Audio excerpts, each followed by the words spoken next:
Hello, everyone, and welcome to Call Your Hits, a Storm Riders Airsoft podcast.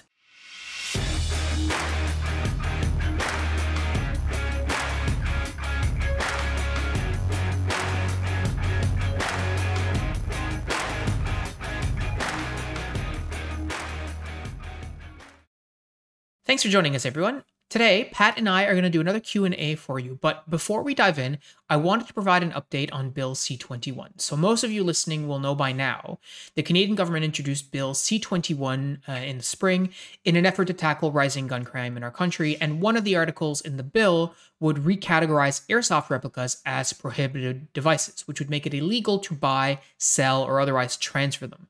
Owning them, like we have in the past, would be grandfathered, so it would be illegal for you to keep owning them, and using them would apparently also be okay, based on what we've heard so far. But obviously, if it's illegal to buy, sell, or transfer them, it will make growing the sport very difficult, as well as, buying new toys, staying interested, etc. So, at least in the short term, and we don't really know what that's going to look long term, but short term, it doesn't look good. On the upside, it's going to be great for my budget. Yeah.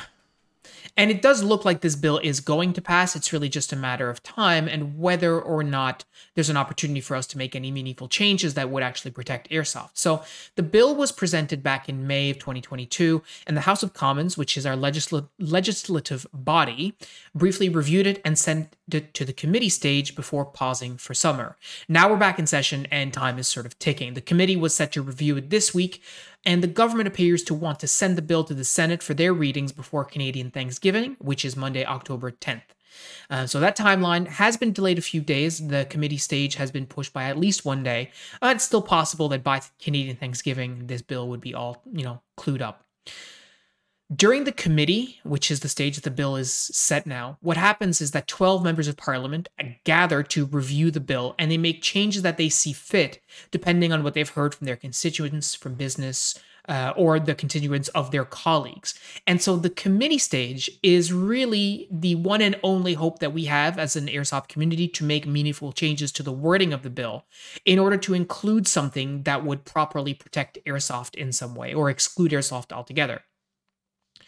Once the committee wraps up their business, the Senate then reviews the bill themselves, and then they send it back to the House of Commons for final review, and then it's granted royal assent and brought into law. Now, this might sound like it takes a long time, and you might think, oh, well, the government, is a slow-working machine, so if they've got to do, another reading and then has to go to Senate, they've got to read it 3 times and send it back.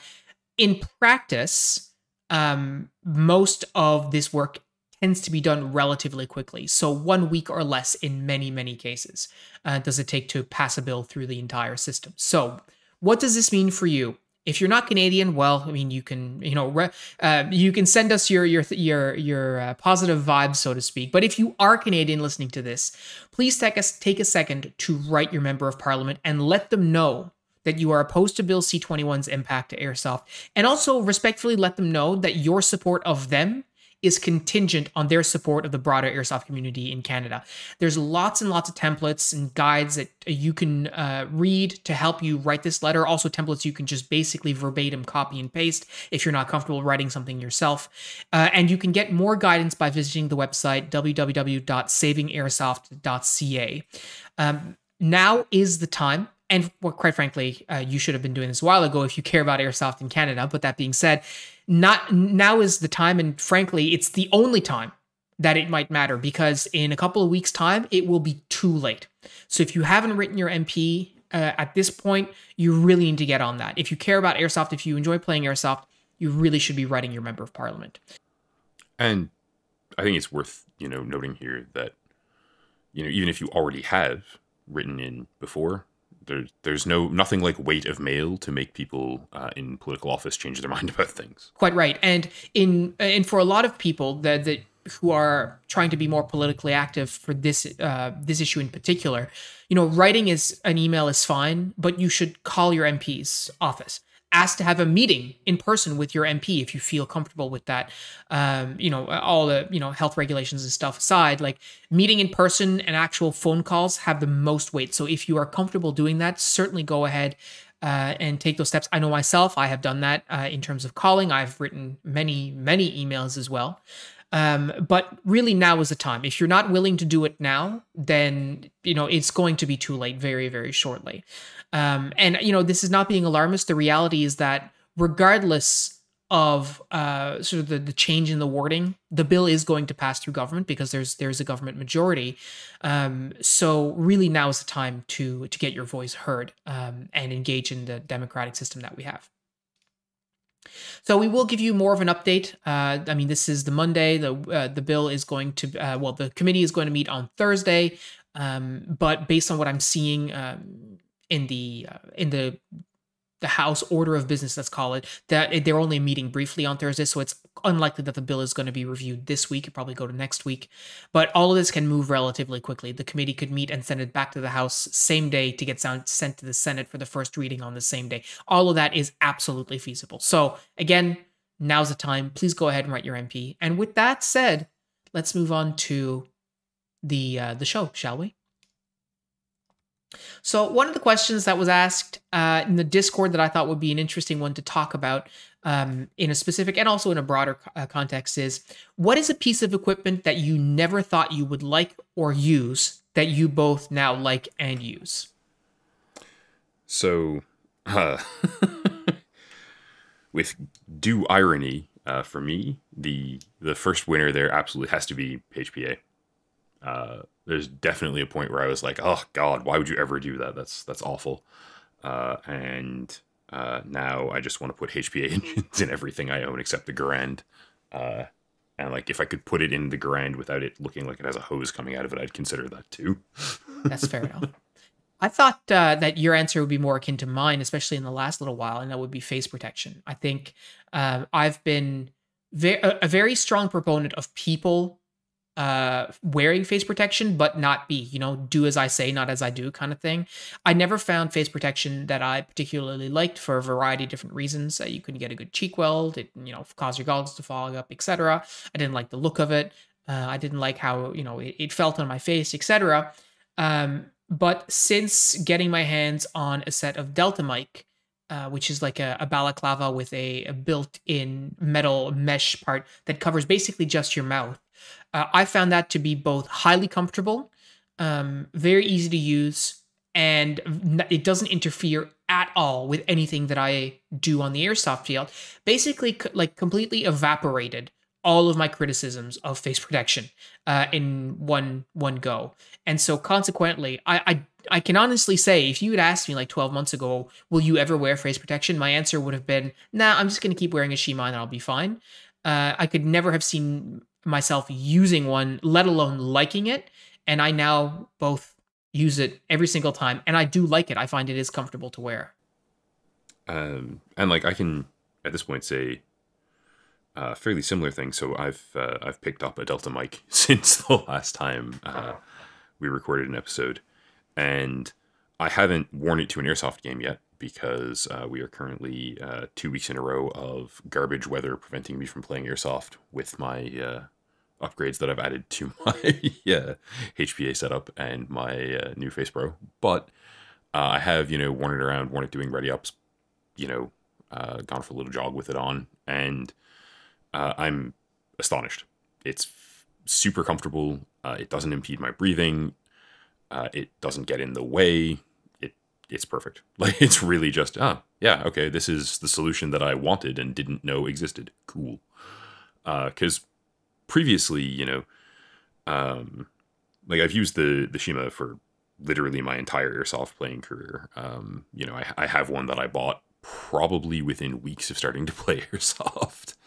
They're cheap, hey. But I've never really thought about like, oh, okay, so like I have this, what are my options to like upgrade it? Because I'm not a sewing kind of guy. And in retrospect, I probably could have just like created something kind of similar to the Delta mic out of my Shima and like a bit of mesh. But hey, they're really clever people and they thought of it and did it really well.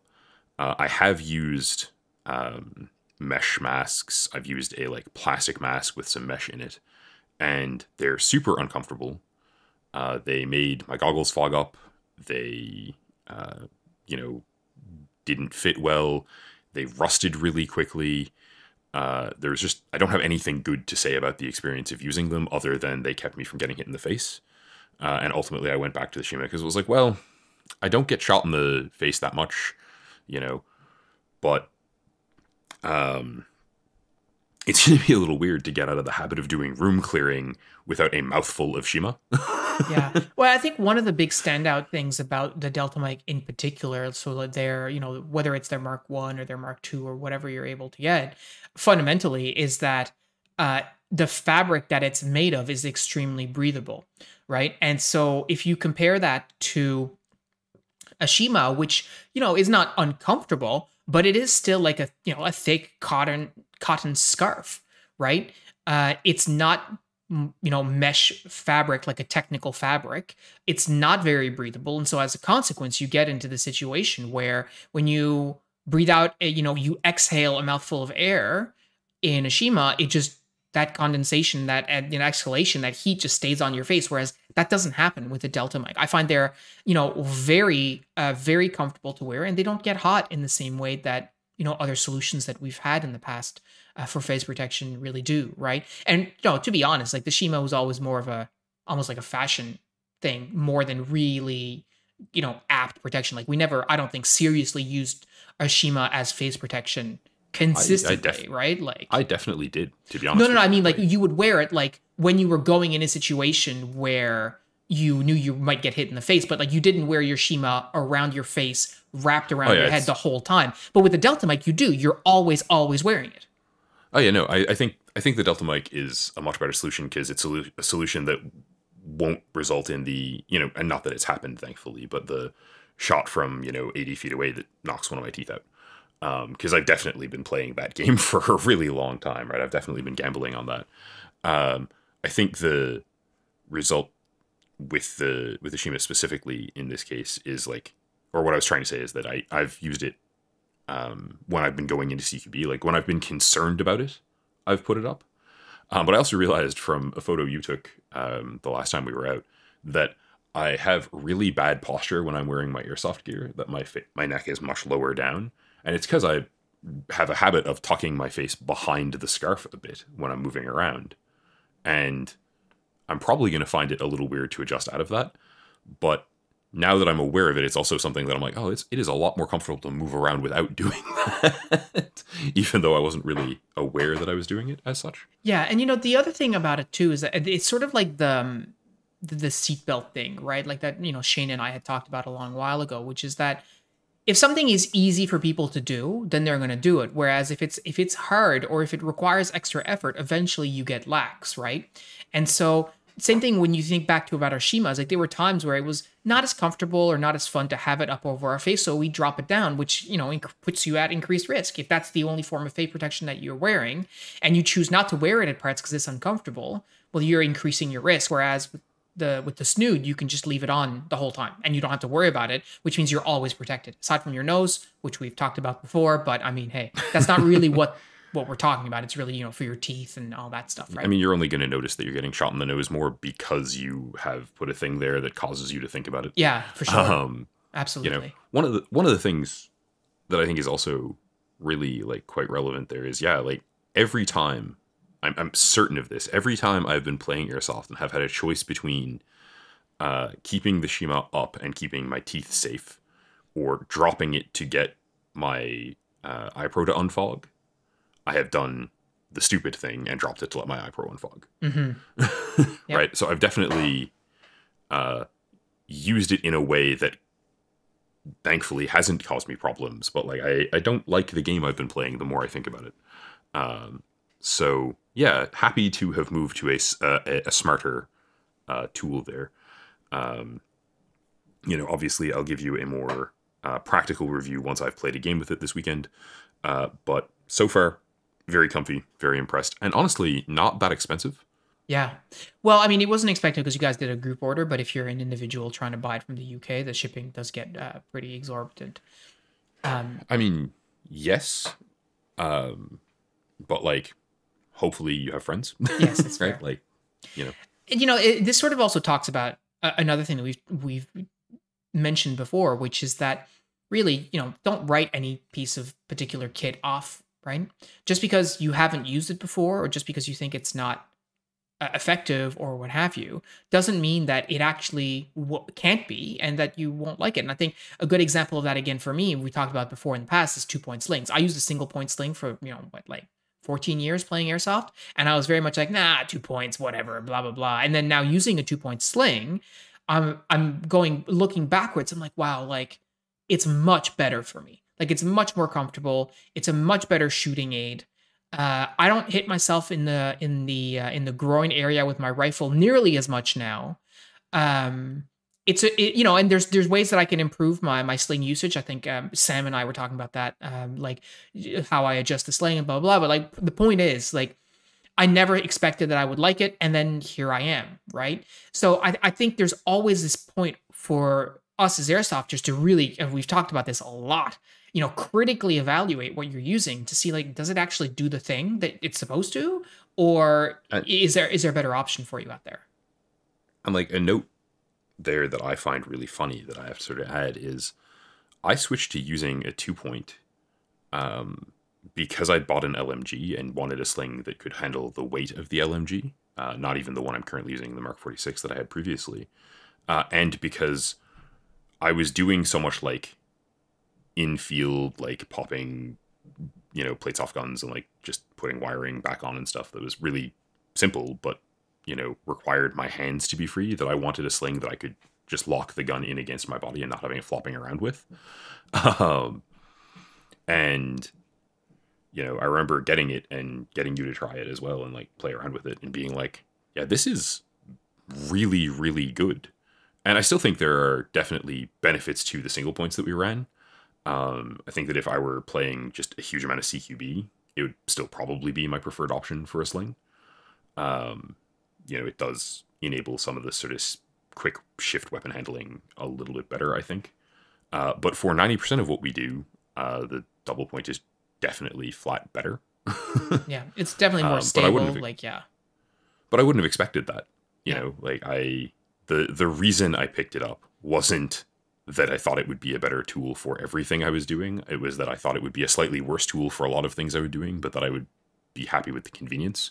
And it turned out that it's just, yeah, this is what I want. This is better for everything I'm doing pretty much. Yeah, absolutely. And again, like you never would have found that out if you hadn't just sort of taken the dive and gave it a shot. And that's so true of so many things. I mean, I could say the same thing about chest rigs for myself as well, right? And I think I'm betraying sort of, for me, like I really get stuck in my ways more than I really want to. And every now and then I get exposed to something and I realize, oh, wow, I should have been doing something different with that sooner. Right. And so if you're looking at your own kit being like, oh, I don't know, I think this is the best, you can always go out there and try and find something else and challenge that assertion. And maybe you're right, maybe you're wrong. But in our case, when it comes to phase protection and 2 point slings and plate carrier and a bunch of other stuff, it turns out that we were wrong. Like there was better options out there, and it's just a matter of finding what they look like. I mean, if you look at my experience with the chest rig, I got rid of my 6094 because I knew it wasn't working and that I didn't like it. And at the time, I didn't really have a plan. Like I didn't have a specific replacement for it in mind. And Cal loaned me a version of the one I'm using, and I used it for a game and was like, yep, sold. Oh yeah, that is everything I want. Perfect. And 4 or 5 years of using that gear now, yeah, I'm still super duper happy with it. And part of that is definitely, my comfort with wearing a lighter piece of gear that's less protective has definitely gone up. Like when I bought the Cyraz, part of the appeal of the Cyraz was like, oh, I won't, like, getting shot in the torso won't sting. Great. And I guess I've gotten crazier. Mm-hmm. Well, actually, this segues really nicely into another question that was asked, which is like, what is the point of plate carriers in airsoft? It doesn't really protect you, so why would you wear one? And I think that's a good question, but also I think part of the answer is it actually does protect you. It doesn't protect you in a way that a real set of body armor will protect you, in that it's not bullet resistant or whatever you want to call it. But I mean, that's not how airsoft works anyway. If it does, you're playing the wrong sport, BTW. But it's not how airsoft works, right? But it does protect you from being hit by a BB in a way that might hurt you.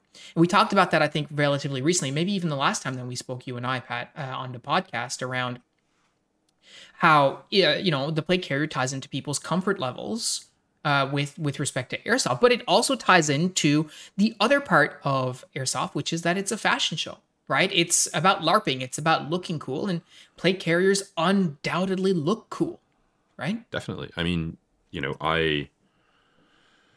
I'm quite sure for me that part of the reason that, we were both initially running the Cyraz was that they were being run by, active serving U.S. forces, and that we thought that looked badass. Mm-hmm. Yeah. Like, end of discussion. Ultimately at the time, we didn't know enough about sort of, frankly, what we were doing to be picking them based on suitability. So we didn't. And I don't really fault past us for that. No, definitely not. But they definitely weren't practical for what we were doing. Although I do have to give the Cyraz the nod. In, late October through early December, playing up at Redcliffe on, a cliff above the North Atlantic, the extra massive weight of Cordura did insulate you a little, and that may have been pretty good. That's true. And that's a fair point. Like, people talk about, well, why would you slow yourself down with a plate carrier compared to a chest rig? But like, most airsofters aren't running training plates, right? The majority of people who wear plate carriers in airsoft do so with some sort of like foam insert, a plastic insert, something like that. So the weight difference is really negligible, right? You're not talking about the difference between something that weighs, 200 grams and, I don't know, like 3 or 4 kilos, right? Like, 10 pounds or whatever. It's really not that big of a deal. And so consequently, like, it really boils down to, usability, stability for you. Like, yeah, mags that are on a chest rig versus mags that are on a plate carrier that's like cinched down and like right on your body. Like, we used to really like that. We used to really promote like having everything in a setup that doesn't move. But you know what? Stuff doesn't move on my chest rig nearly as much either. So there absolutely is a lot of leeway. If you ask about what is the point of plate carriers, you might say, well, what is the point of chest rigs? Well, what is the point of chest rigs when you could be wearing, a battle belt? Right? Like there are points where you look at the kit and you're like, what is convenient for me to use? What works for me? And for plate carriers, one of the big points is, like Pat said, like, it's protection, either from the elements if it's cold and windy where you play like us, but also from the BBs. And that's really the main reason that I wore a plate carrier for so long, because I really valued the added protection of not getting, shot in, the center chest and, in the nipples and like the tender bits that exist on your body, right? I mean, I was about to say, and let's be real, no one likes getting shot in the nips, right? Exactly. Exactly. But practically speaking, I will say, like, I think the Cyraz that I ran, and I mean, partly because I'm a giant ogre, was probably 4 times as much Cordura as is in my chest rig. Well, yeah. And I think it led me to a problematic headspace where I was wearing this giant vest, and so I wanted to load it down with stuff so that I was making use of all that real estate, and that probably slowed me down. Mm-hmm. But when I ran my Cyraz with just, the things that are currently on my chest rig on it, or when I ran the plate carrier with the things that are just on my chest rig on it, yeah, both of them probably weighed a little bit more, but realistically, not enough that they were quote unquote slowing me down in a problematic fashion. I used to jog with the Cyraz on to try to like get used to it. That was an awful idea because it sucked. Mm-hmm. It was probably an okay idea in terms of like getting better at airsoft with it on, but like it also just, it was uncomfortable, but it didn't weigh enough that I was, dying while I was playing airsoft or that I couldn't move around. Yeah. Except when, and definitely there were times when I was like, I'm just running way too much stuff on this. I think that, there's also the question of, what is the airsofter's like standard, right? And if you look at, I mean, where we're recording right now in my studio, I have a picture of our team on my wall just above me. And in that picture, I see 1, 2, 3, 4, 5, 6, 7, 8, 9, 10, 11 out of 12 people wearing plate carriers, and 1 person, Mark, wearing a chest rig. So this is an older picture. But if you go to your field and you're starting out airsoft and you see 99% of people wearing plate carriers, wearing multicam, what are you going to wear? You're going to wear what everybody else wears. If they're wearing it, that makes sense. So obviously it must work, so that's what you're going to get too. And it takes a while to and it's not necessarily for everybody. Like, you always have people who want to do their own thing and figure out their own thing, and that's fine. But for the vast majority of people, you're going to do what everybody else is doing if you don't know any better, and consequently, that's sort of where you fall. So I think that's also a reality of it as well. Especially because when you show up to play an airsoft game and you see a bunch of people running around in camo with a chest rig on, they all look badass, Yeah. right? And they all look like they know what they're doing, whether they do or not. So again, you're going to look at that and go, "Oh, I want to be like that dude," right? Mhm. So I think there are practical benefits to the chest rig. I think there are practical benefits to the plate carrier if you find it comfortable. I think if you're running training plates in it, you're either like trying to be really simulationist, and good on you if you enjoy that, or if you're training, like to some extent, sure. Otherwise, maybe rethink that because they're adding weight and definitely are slowing you down. I mean, and Um, I would have argued till I was blue in the face that that was not the case while I was wearing mine, and I was not trying to be a simulationist, and I was training for basically nothing. Although I guess physically maybe that extra 10 pounds did good for my muscles and my legs. I don't know. I really didn't play hard enough to really get any training benefit. Let's say. Bit extra cardio, I don't know. Yeah. But I would have told you until I was blue in the face that no, it was no factor. But now with them off, I'm like, it's actually better. But it's funny though. Like we'll come back to that point in a second with one of the later questions that I want to ask. But for now, it's something a bit more fun. What is your favorite camo pattern? You can only pick one. I'll give you a second to think about it. Only one. I'll give you a Rough. second to think about it, and I'll go with mine. Can you guess what it is, Pat? M70 or M80. What do you mean by M70 or M80? See, he's got me here. Just because I think I don't want to correct you because I think you're right, but I just want you to clarify to make sure that we're talking about the same thing. The sort of green and almost off-white pattern that you were wearing in a video recently. Yes. Okay. So that's Swedish M90. So you're pretty close. M90. Yeah. Because there's just so many different Phil's ones. much more of a camo nerd than I am, and I love it. I mean, I'm not even that much of a camo nerd, but I just wanted because I thought you were right, but I just wanted to give you a second to iron it out. So I love Swedish M90. I think it is. If you don't know what it is, do yourself a favor and Google it. It is this really cool, highly geometric pattern of like dark greens, darker greens, light greens, and so like a very light, like yellowish taupe, not taupe, yellowish I'm not gonna say mustard, but like mustard green, something like that.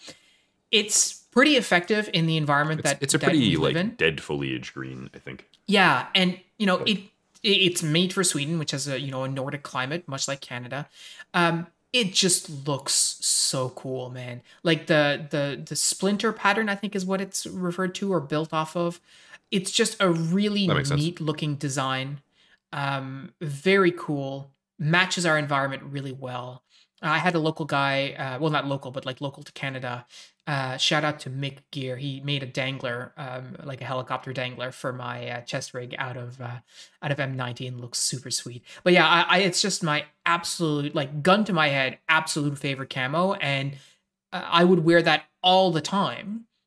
Except that the only thing I have right now is like a BDU top, and I would really like to have like a combat shirt because I think those are a bit more comfortable. But that's beside the point. Yeah, it's my absolute favorite, and I did buy an actual like surplus Swedish combat jacket, right? The BDU top, and it's really great. It has all the features that you would want from like you would expect to see, I guess, in like a military jacket. Like it's got ways so you can roll up the sleeves and actually tie them down and all this kind of stuff. Really cool piece of kit, really nice jacket, and very glad that I have it. But yeah, I will be growing my M90 collection for sure. I definitely like it. Your M90 definitely looks super good. Have you found it to be effective here? Like, have you rocked it enough on the field to think it works well? I think it does. Yeah, based on Nice. conversations I've had with Johnny, and just seeing the colors. I don't know how good it's going to be in like the late fall. I think it probably won't be quite as good. But in the summer, it was great. And I mean, is it my camo or is it my scrim or my face pro? It's hard to tell, but it, did get good reviews from people who I was playing with. So Yeah, definitely. I mean, I know I've definitely had trouble finding you a few times when we were playing this summer. So yeah. like, legit. Um, so funnily enough, I got to stick with the U.S. Woodland. Um, I think it works really well here. So there's a practical aspect to it that like it's a pretty good multi-season camo in Newfoundland. We have enough evergreens and enough sort of the right browns in the forest that it works well even in winter, relatively speaking. Hmm. Um, I in winter, not that we play a lot in winter, but when we have, I've tended to try to do like a winter whites on the bottom and it on the top kind of thing. And that has worked pretty well for me. But mostly, if I'm being honest, it is the camo that like the action heroes of my childhood wore. Okay. Yeah. And I really think that it's actually like a lot about like watching Arnold wear it. Yeah. And like it's weird because I wouldn't have thought about that, but like relatively recently I was talking to I think John actually about it, and just about the fact that like I dig that. I dig the, sort of um like late 90s US look in general. Yeah. um and yeah, I really do think it's just like, yeah, like a lot of the action movies I watched when I was a kid and into action movies, and a lot of the action movies that I rewatch with nostalgia as an adult have it on the go. It's also, it's the Stargate camo, and I watched an amount of Stargate that I probably should be a little embarrassed by at this point, but I'm not. Just in like expended man hours, not Yeah. embarrassed because I'm a nerd, but like, ooh. And so yeah, it's really solid in that regard. It kind of goes with everything. That's Like true. Yeah. in a camo sort of sense, like, you want to toss it on with OD, no problem. And this is kind of a weird thing to some extent, but like I've used a lot of it, and all of the garments that I have that are made of it are comfy as hell. Hmm. And usually, as an added bonus, because it was used by the U.S. military for so long, getting like new garments of it that are really high quality, or at least relatively high quality, like they're not, knockoff terrible garments that you're going to rip the crotch out of in like 2 minutes, is cheap and easy to source usually. So like it has a lot of positives going on there. And like I said, I think it works well for our climate. Like I probably wouldn't have as much fun wearing it if I lived in Utah. Yeah, but you're right. I think overall, when I think about it, M81, it does have that sort of nostalgic quality, and there's no denying that it's effective here. I mean, we've used it to great effect in the places that we play. So I'll support your choice. I'll give you a. Give me a I pass on would that I one. would certainly put, let's say, M81 in A tier, and maybe that's a video that we'll do. We'll rank camo patterns, but I think A tier for sure for M81. But and for me, my money is N90. It's S tier. Plus, it's a higher number, right? 81 to 90. So clearly, it's got to be better, right? I mean, fair. I actually have to admit, I kind of like the 90 also because the sort of like splinter camo that it's using as a basic concept is a really old idea for camouflage, Hmm. and so the history nerd in me gets a little bit of joy out of the fact that it's an idea that's being sort of upcycled again that clearly works really well. So that's rad. It's funny, they have a desert pattern as well. That's still sort of same sort of splinter camo, but desert colors, and I don't quite like it quite as much. But I mean, can't win them all, I I mean, in suppose. fairness, it's not much use to Well, you. there's that true. The next question that we have is actually a comment that was left on a YouTube video, but I'm going to turn it into a talking point because I really like it. The comment says, in my 10 years as an infanteer, ready ups were easily 40% of my time training. Yes.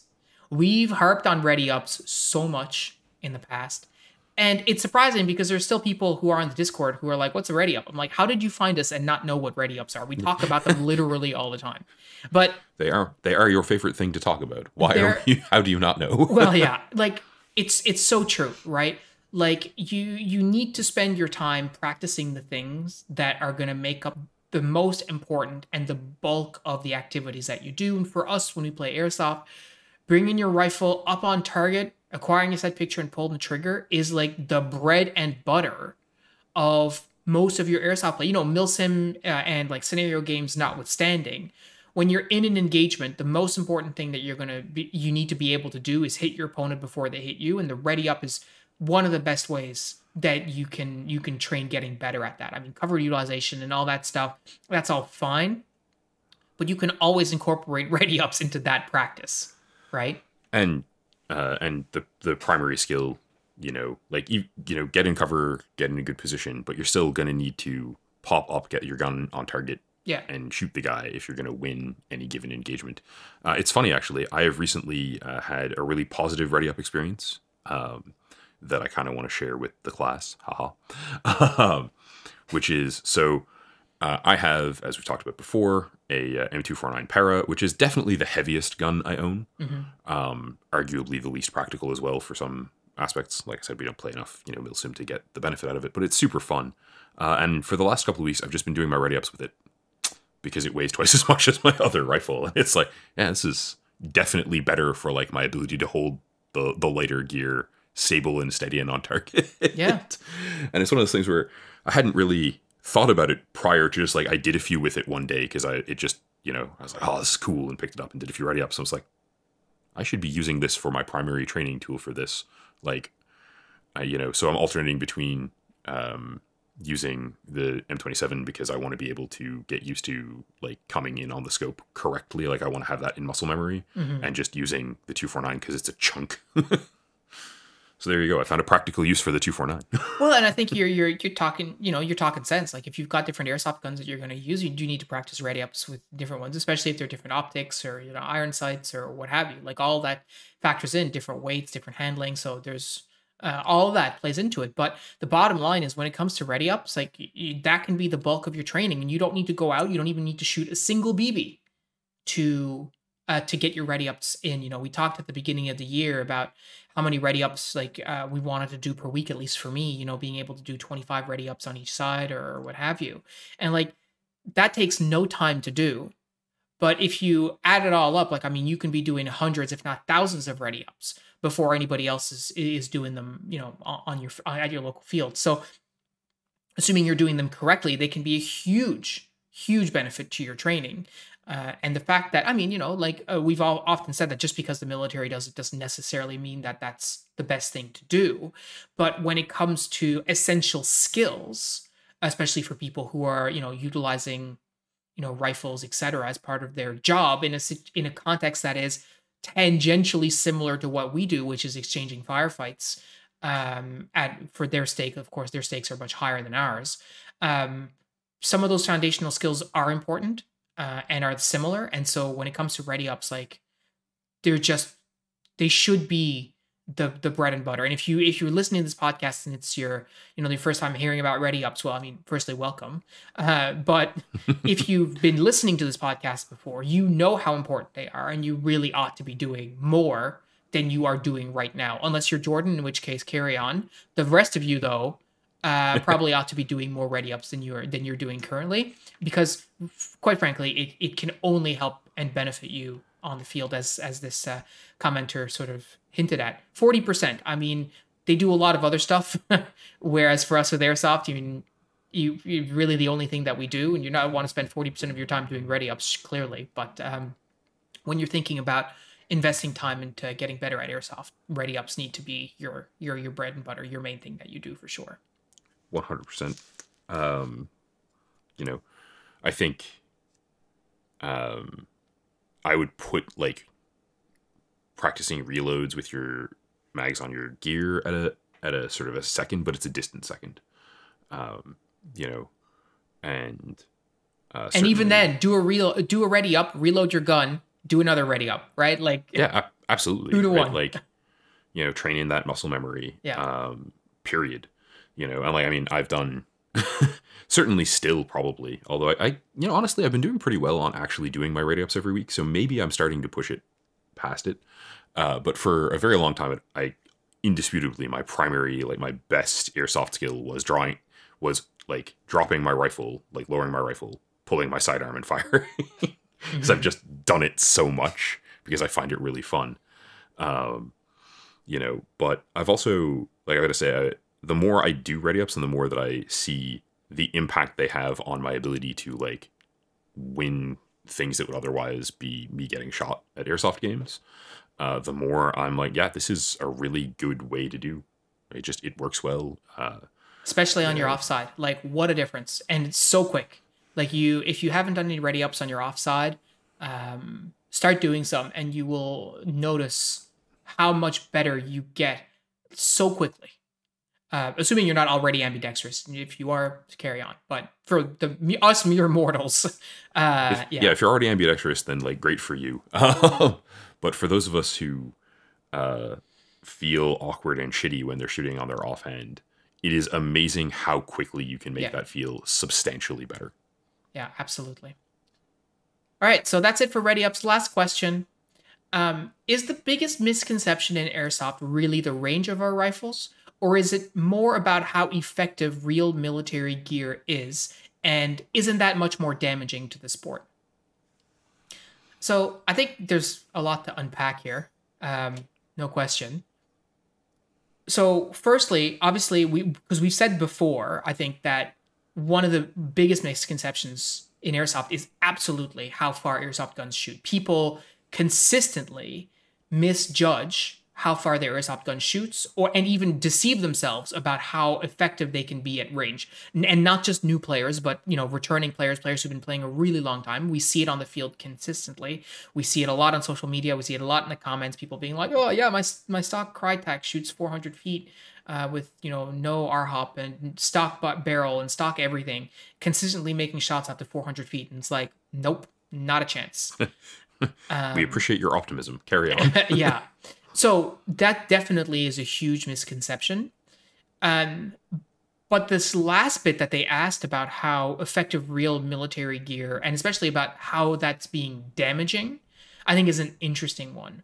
Because I think we talked about this a little bit at the start. Like, I mean, we were definitely using kit based on what we saw on Generation Kill and what we heard about, our friends' parents what they used overseas, and if it's good enough for them, it's good enough for us, and that sort of mentality.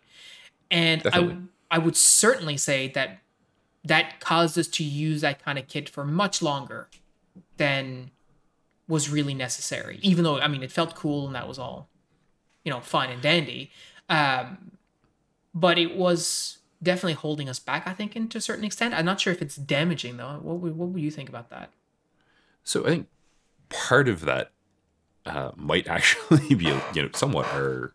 I think some of that is our youthful optimism, in the sense that it took, I think, both of us a long while to realize that most military gear that's actually issued is made as cheaply as possible. And so that doesn't always mean it's the best thing for purpose, right? The obvious trackback is like, we've both used issued boots. We're both using hiking boots now. I assume you wouldn't. I definitely would never go back. No, same. Absolutely. 100%.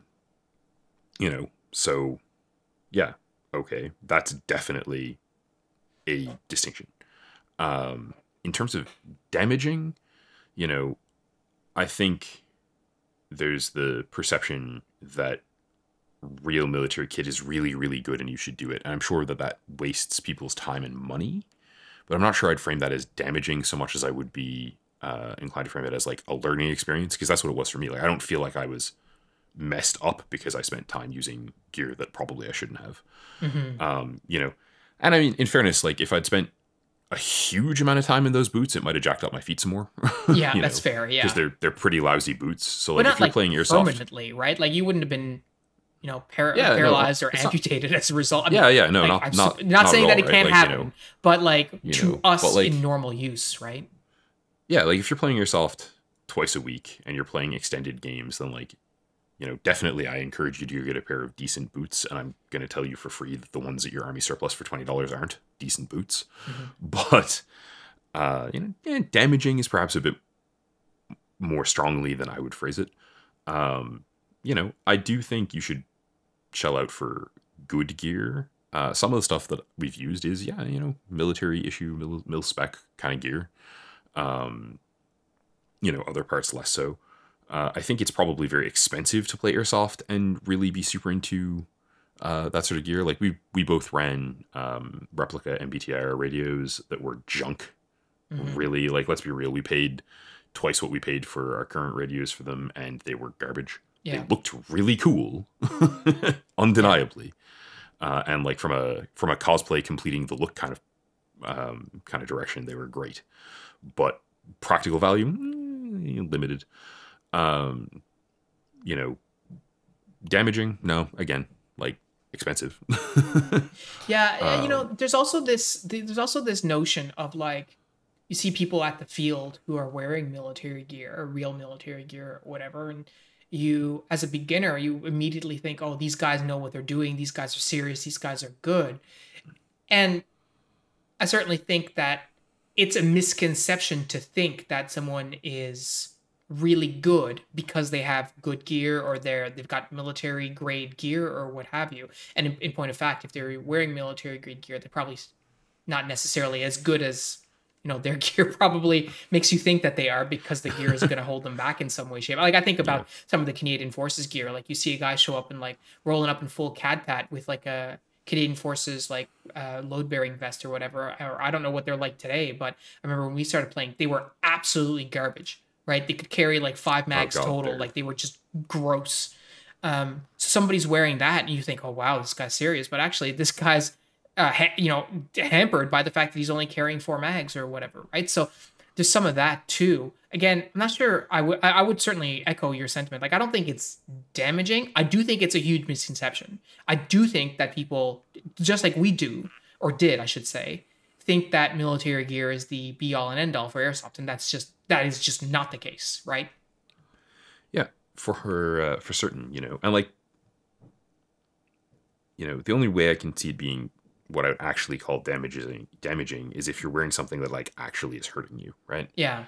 Or if you get people who are, going perhaps a little too crazy into it. Like you're definitely decreasing your effectiveness if you go for like a really simulationist, say early 2000s, U.S. infantry kit, because you've just got so much stuff on you, Hmm. right? And the practicality of that is you don't need that for airsoft. You do need it to do the job the soldiers that you're looking at in those pictures to model your gear after are doing. And like if you want to be simulationist, like, man, 10 out of 10. Yeah. One of the things that has come out of the C-21 issue for our crew is sort of like, okay, well, if I can't buy airsoft guns for a couple of years, an indefinite period of time after this law passes, what do I want to have right now?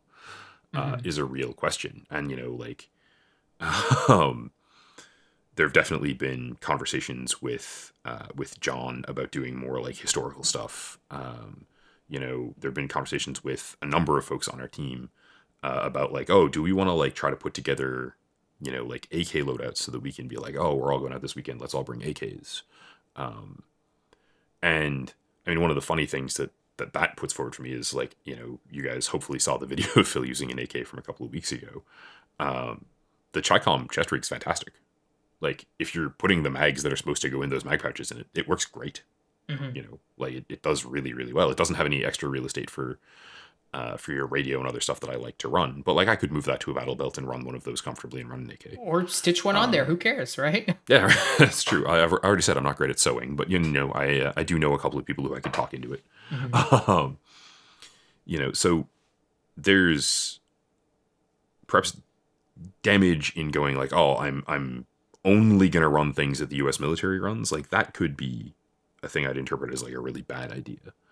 But I'm still not sure I'd call it damaging so much as I just call it like problematic, right? Because Yeah. to me, damaging implies like it's gonna hurt you, Yeah. right?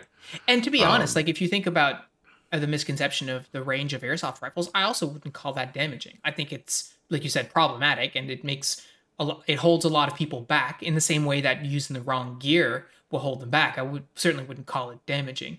But which is let's say we were to say which is more problematic, which is more holding people back. I do think that um, understanding the range of your rifle is something that's a lot easier than understanding that, as we have shown even in this episode, understanding how your gear is holding you back is often a lifetime thing. Like you're only learning it through lessons, month over month, year over year, when you recognize, oh, hey, this is not as good as I thought, or this is much better than I thought, or what have you, right?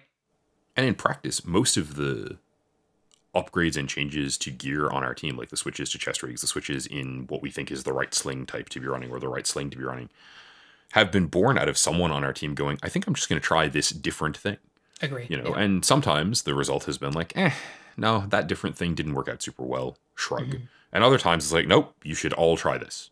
You know, we passed around my sling, and Karu had the same sling when I got it. You know, we passed those around. We went, oh yeah, these are really good, right? Like those spread pretty organically by trial and error throughout our crew, right? The chest rig is the same thing. Mark, like the picture, the photograph Philippe was talking about earlier, Mark is in it wearing the chest rig I own right now. Right? Yeah. And part of that is he, at the time he bought it, he had more money than I did, and I probably couldn't have afforded it. But like, he also picked up an awesome piece of kit, and really most of us should have looked at it and went, it's a chest rig, shrug, and didn't pay attention to that for a really long time. And then eventually we tried it and it's like, yeah, this is pretty good. So yeah, I mean, I would echo all of that. Damaging, not so much, but it's definitely a big misconception. So as we said earlier on too, make sure you keep trying different stuff and don't limit yourself when you're thinking about gear. And keep suggesting gear to us too, right? Yeah, absolutely. We literally, I think 6 or 7 of us now have Delta mic snoods because someone sent one to you. Yep. Like, and same thing with the Chi-Coms. Who knows, right? Who knows? Like we might be I'll be using Chi-Coms this time next year, assuming we can still play Airsoft. But that's a conversation for another time. That's all the questions that we had for you this week. Thank you so much, everyone, for tuning in. If you do have questions that you'd like us to answer on air, you can let us know on the Discord. You can send us an email. You can leave a comment on the YouTube video. But until then, that's all we really got for you. Thank you so much for tuning in, and we'll talk to you next week. Thanks, guys. Have a great week.